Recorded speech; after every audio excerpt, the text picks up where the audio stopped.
කොහෙද? දැන් මේ රටේ තියෙන ලොකු ප්‍රශ්නයක් නෙමෙයි රිලවුන්ගේ ප්‍රශ්නේ. ඇත්තටම රිලවුන්ගේ ප්‍රශ්නේ ලොකු ප්‍රශ්නයක් මේ රටේ.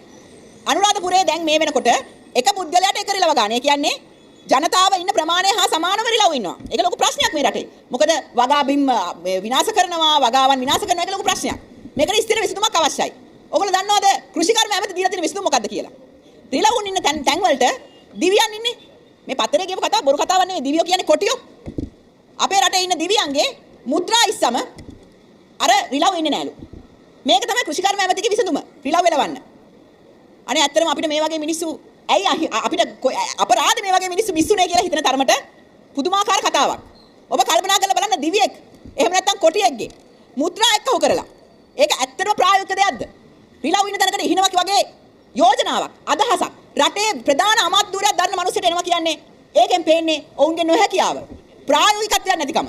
ඉතින් ඒ ආදරණීය දෙමව්පියනි ඔබ කල්පනා කරලා බලන්න දුරදිග නොබලා මොන වගේ වැරද්දක්ද මේ රටේ ජනතාව කරේ කියලා. අපි 2019 කිව්වා.